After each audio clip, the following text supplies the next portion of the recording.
with Serbia in particular the target of much anti-Western propaganda. But also trying to stand up to the Russians.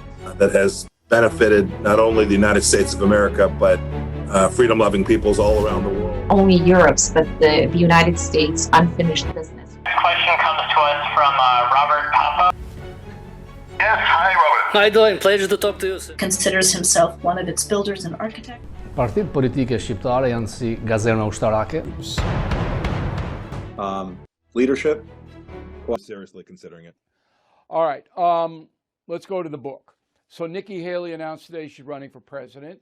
My analysis is she can't raise the money to really do a competitive job this time around. She knows it. All she wants to do is get known for down the road. Doesn't really have much of a chance. In your book, you don't speak that highly of the ambassador, former ambassador to the UN. You want to just, I don't want to put words in your mouth. Tell me what you think. So my comments in the book were about the fact that in the Trump administration, Bill, you know this, there are a lot of folks saying, I don't want to be anywhere near it. Everything that President Trump touches, the people around him all end up worse off than they began. And there were too many people who quit, who weren't on the mission, who were about something other than America and the task that they had in front of them. And so I had this incredible privilege to be a CIA director and then Secretary of State. I wouldn't have quit for nothing. I literally, every second I had mattered and I stayed focused on the mission. There were others who came in, they say they had important jobs, and in 18 months, 2 years, they decided, I've had enough, I'm going to go on with my life. I just have no time for those folks. All right, so you didn't think she was loyal to the cause of America first. Would that be a fair summation? That's absolutely true. You have to be on the team, and you have to care about America enough to work through whatever might be impacting you personally. Okay, so Donald Trump yesterday sues Bob Woodward, and the reason I'm bringing this up is that you have a portion in your book, which is pretty funny, for $49 million. And Trump's got a case because there were tapes that Simon & Schuster, the publisher, used that Trump did not say they could use, and they put out another money-making thing off it. That's what it's really about. But Trump ordered you to talk to Woodward. You may not know this, but right before that, I talked to Trump. And, I know him for a long period of time, longer than I think you know him. Sure. And I told him, you're insane to cooperate with Woodward, because I know the book publishing industry, and you got to put together, as you and I both did, a proposal. This is what my book's going to be about. And if you put a proposal to Simon & Schuster, like I'm going to say great things about Donald Trump, they're not going to give you $5 million, all right? If you say I'm going to bring him down again, then you'll get the money.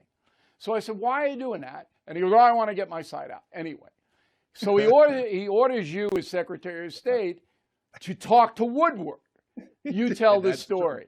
You tell the story. He did. I'm laughing so hard because, Bill, that's so funny. I didn't know the other side of this story, the front end. At the back end, I'd said exactly the same thing. What on earth are you talking to him for? He says, no, we got to tell our side of the story. He wants to talk to you. I said, I don't have time. I'm too busy. He says, talk to him. So I did. As I was directed, I called Bob Woodward. The president actually gave me his cell phone number. And called him and said, I'm happy to meet with you. My only slot available is tomorrow morning. I can't remember, 5 or 6 o'clock, hopefully too early. He wouldn't want to be there. But damn if he didn't show up. I told him he had 15 minutes. He said, but the president gave me 3 hours or 4 hours. And I said, yes, you have 13 minutes left. I just, Bill, you know this. Right?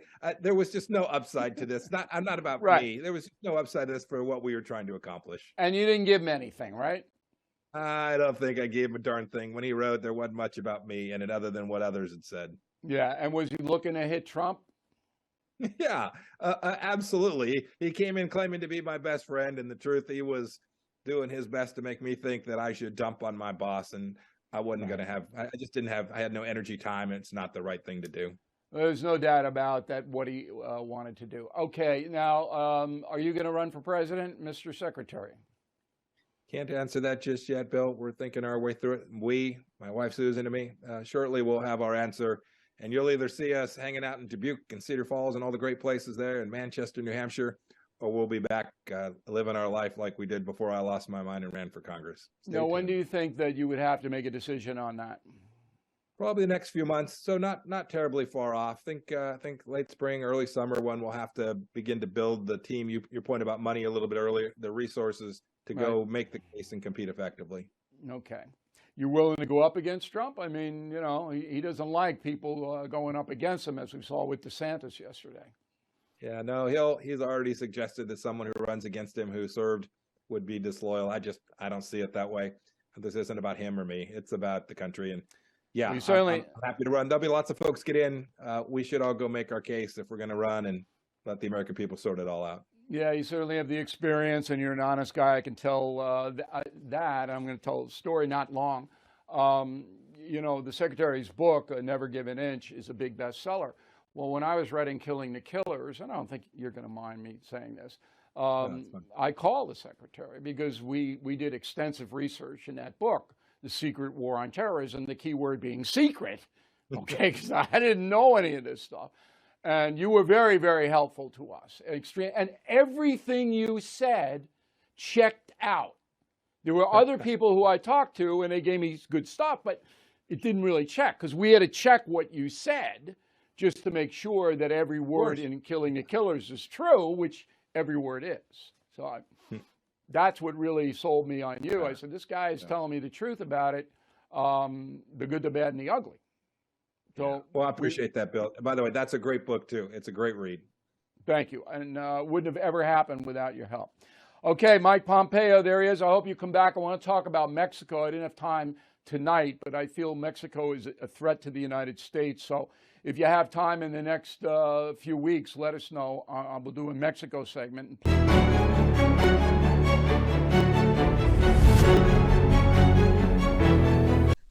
A janë përkthyer librat tuaj në Europë? Ne shesim në Europë me shiturisht të vrasja e Jezusit.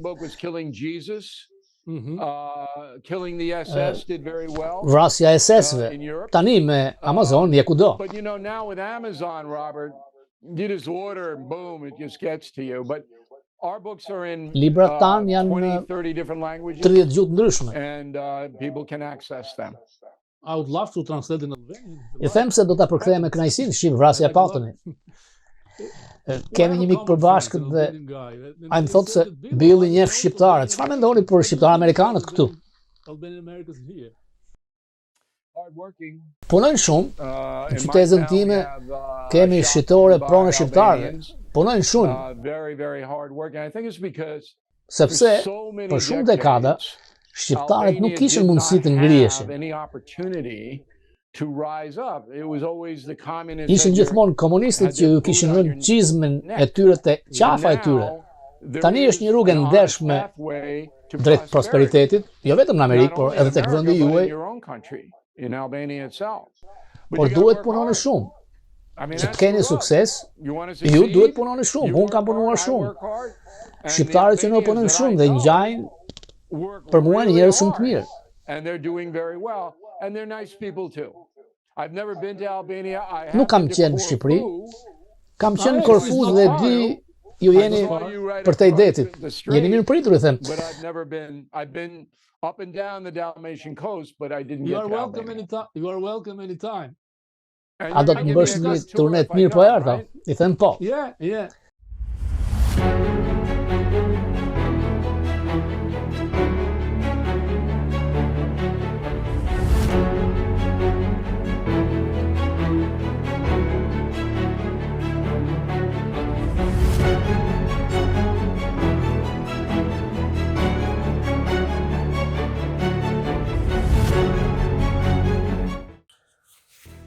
New York Times, gazeta ultraliberale, dje shkruante: McGonigal zhvilloi një lidhje miqësore me kryeministrin Edi Rama dhe mori hapa të përfitonte nga politikani.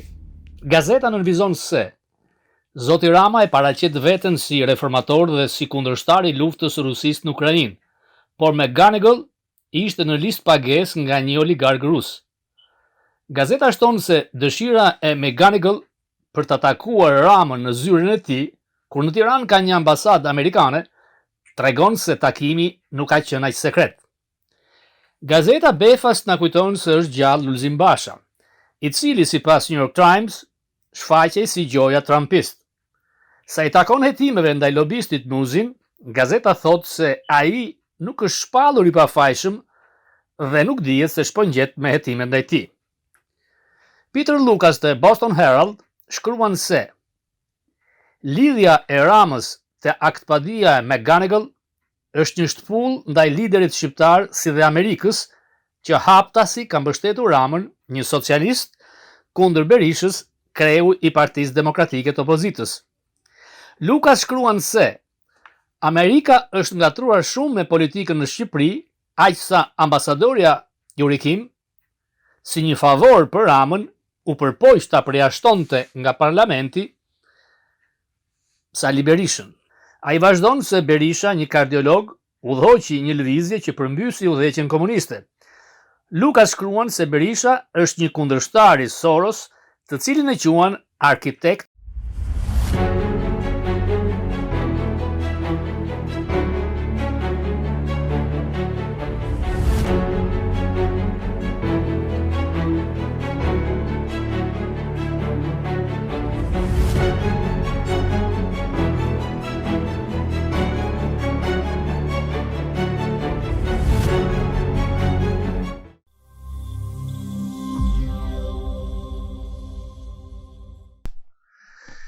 FBI ka rënë pjesë e wokizmit.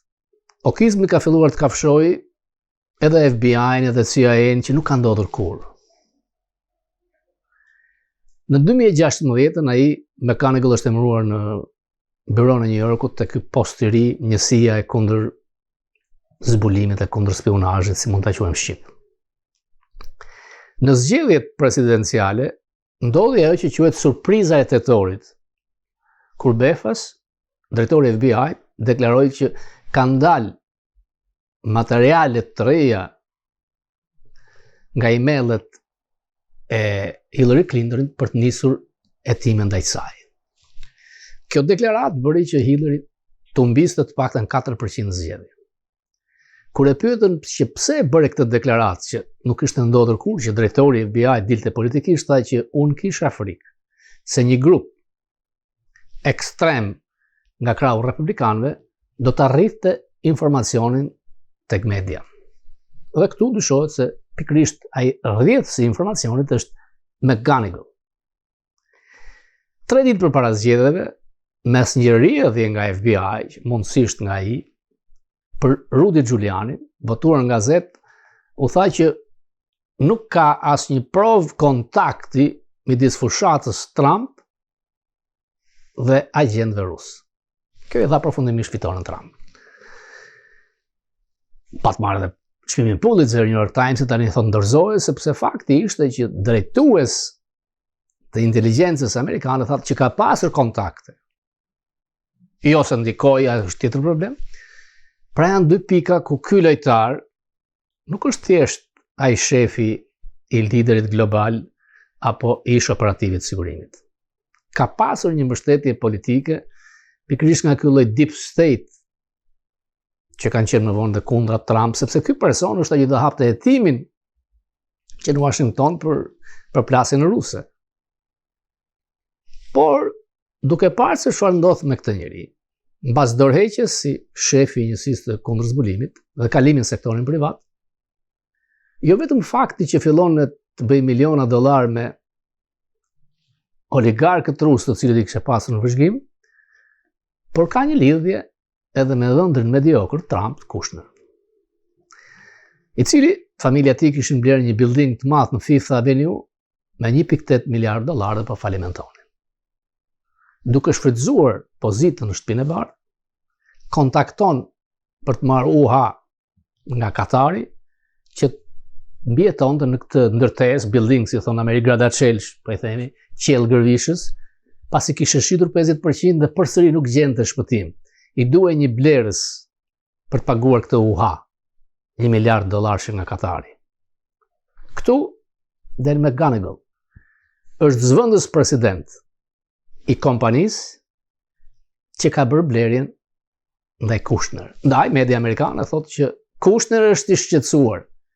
Të gjithë janë shqetësuar se çfarë do thotë McGonigal. Këtë do të marrë me vetë. Potencialisht dënimi shkon 80 vite. Në përgjithësi, gjyqjet me zyrtar të lartë të FBI-t mbyllen me marrëveshje pa dalur në gjyq fare. Pra, merret evidenca, kjo ndodh tani, jo si Shqipëri që vazhdojnë me filozofive nuk e njohin Amerikën, nuk i bë faj, po s'ka pse të marrin përsipër të flasin si filozofë të mëdhenj, sikur njohin FBI-n, CIA-n, pa qenë kurrë këtu. Të gjithë materialet e hetimeve që janë dërguar Juris Madhe përbën akt pa dinë. E kemi dhënë. Avokati mbrojtës shkon përpara gjyqtares, njihet me evidencat dhe në qoftë se bien dakord nga 9 akuza për shembull të mbesin 3, nuk ka gjyq. Merr dënimin minimal. Ideja është që mund të ketë një marrëveshje në gjyqin e Washingtonit, ku jemi të interesuar ne, dhe dënimin më të madh ta marrin nga krahu i oligark rus. Në atë pozicion ka njohur shumë informacione, ka pasur lidhje me CIA, me rekrutimet, dhe një nga problemet që ka dalë është që janë ekzekutuar në Kinë disa nënshtetas kinez të akuzuar si agentët CIA. Mechanical është i angazhuar në këtë hetim. Ka informacion. Por nuk është thjesht vetëm FBI. Ka ndodhur me zyrtar të inteligjencës në Gjermani, në vende të tjera. Pra, ish KGB-ja është më agresive, më e fortë, dhe shpesh erdhe më e zonja.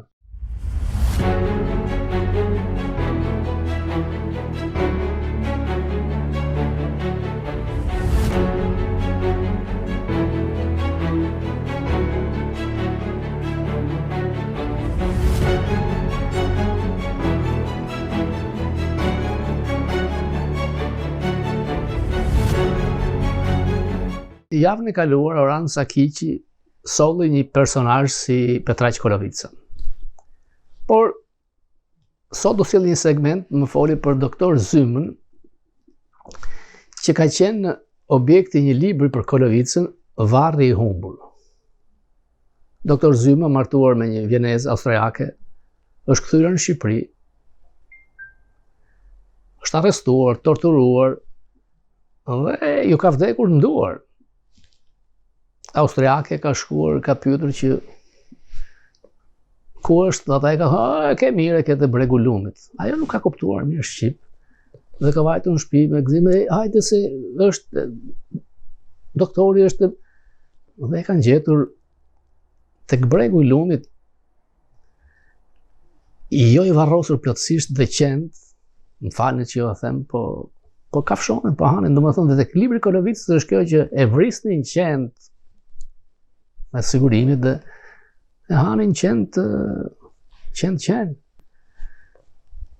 Dhe zonja ka marrë një pjesë nga Kafka, ma ka thënë dikur në një emision mulleti. E ka mbajtur një vazo me lule, e ka ruajtur dhe kur është dhe në drejta për t'ikur në Austri nga vitet 60, e ka marrë me vete. Kur familja është ribashkuar, është treguar kjo histori, po ja si na kujton Sakiqi.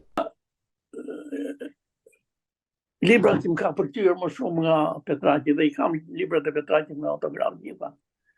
Është Varri i humbur, që flet për inxhinier Selim Zymën, i diplomuar në Vjenë në vitin 43, martuar me një vajzë austriake, vjeneze, dhe në vitin 43 vjen në Shqipëri.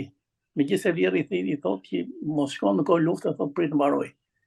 Jo, do shkoj sepse dua të shkoj në vendin tim të jap ndihmën time për ndërtimin e vendit tim. Dhe erdhi këtu dhe e arrestojnë në 45-46, ai po merresh me reformën atëherë se ishte inxhinier topograf. Edhe e fusin burg dhe e dënojnë me vdekje. Doktor Zyma kishte një ocidozje, kishte një diçka për në fyt, më duket një hal peshku, një diçka tillë, kishte shumë keqe dhe shkon doktor Zyma dhe përfiton nga rasti mbasi mbaron mjekimin, ti thot për vllajën, ai thot me siguri thot fli i qetë thot se kjo punë ka mbaruar. Shkon në shtëpi, doktori thot austriakës, si kështu gëzohen ato të gjithë dhe merr ajo, tani shkoj dal ke dera burgut që ta pres. Ai roja i burgut i thot shko thotë se i kete bregu lumit, e thot. Tani ai a kishte arritur koqin që ti thoshte, as kishte arritur, ai ishte loj. E nuk din. edhe shkon të Bregulumit dhe gjen natën, shkon me gjithë bijin, se këta I varrosin edhe cekët, domethënë, s'kishin kohë që. Po donin të jepnin edhe ushqim. E thot dhe Petraki diku aty për Don Pjertin, që ikën qend që e vran, erdhën qend që t'i han. E gjen aty të I marrin një kujtim, një copë të paltos me ashtu që të thehen një ditë tjetër, po lumi kishte ardhur dhe nuk e gjetën më. Është një histori e dhimbshme, ajo austriak që shkon mas vitesh në Austri me kujtimin e Selimit. Të bijin nuk e lanë të shkojë atje. Të bijin edhe e bija u martua pasaj me shokun tonë. Kjo një histori e vujtur.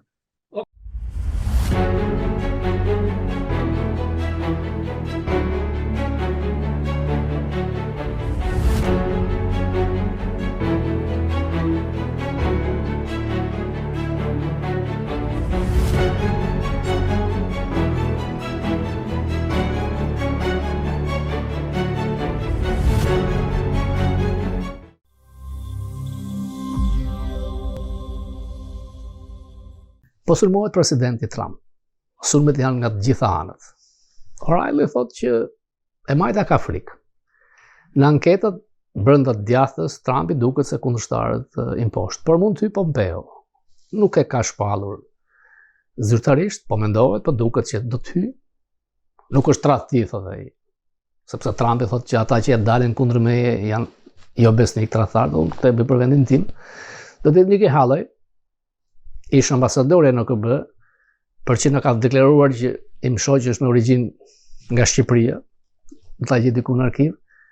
Ajo nuk I ka shanset, sepse nuk I mbledh duan shumë miliona dollar, por mbasë hynë për një zëvendës presidente. Lindsey Graham, senatori, thotë që nuk mund të ketë politika Trump pa Trump, sepse të gjithë ta duan të vëjmë politikat e Trumpit. Jo, ato I vëmë vetëm Trump, murin me Meksikën për herë, tarifat fuqishme ndaj meksikanëve, frikësimi I qeverisë meksikane, luftë ndaj karteleve, ndal Kinës.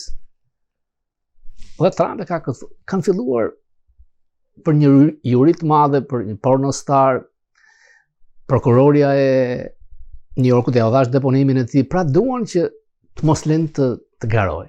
Ai ka një problem që nuk e ka marrë surprizën që kishte më parë kur dilte në fushat, dhe nuk e ka më mbështetjen e protestantëve evangelistë. Dhe ky është problemi I madh.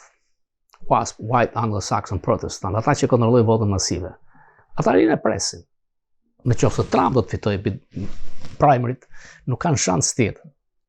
E përdorin si mjet, sepse falë ti kanë marrë afro 1000 emrime gjyqtarësh të filozofisë djathtë. Dhe ekonomia dihet se në Trumpin ishte shumë mirë. Biden është out. Probleme dimenshë, I kapur penga e majta ekstreme amerikane, çmimet galopante, inflacioni, gjithë ndjejnë. Më e pa kuptim dhe çmimi I gazit, ngrohje në përshpia që dihet që është prodhim amerikan, në rritja si në Gjermani, vetëm Amerika do të mbaj peshën e luftës në Ukrainë, s'ka kuptim. Idiotësia tjetër me emigrantët, hapja e kufirit pa asnjë logjik, janë 6.5 milionë emigrantë të pa kontrolluar. 100.000 që vdesin vit nga fentanil, drogë që vjen nga Kina, kalon nga kartelet e Meksikës. Të ndalojmë këtu. Dalësh Rama, akuzohet nga media meksikane, sidomos dhe nga media në Washington. I bëhet thirrje bajtë pse tolerohet Rama, është pjesë. Ky mund të jetë skandali më I madh. Por në qoftë se harxhon $200 si basha për një foto me Trump, ose vjedh nga gjaku I emigrantëve shqiptar para pa fund për duke më bërë asgjë, nuk ka rrinë të ndërtosh një çështje këtu. Çështja ndërtohet në zemër, me nacionalist patriot.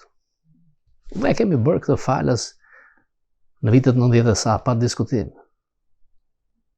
Qasja që Berisha bën me grupe ndryshme, ti e krijon që këtu qasit mos I thështu. Po nuk u luftuan në Kongres, në Senat, me departamentin e djatha shqiptare nuk ka si lloj shpresë.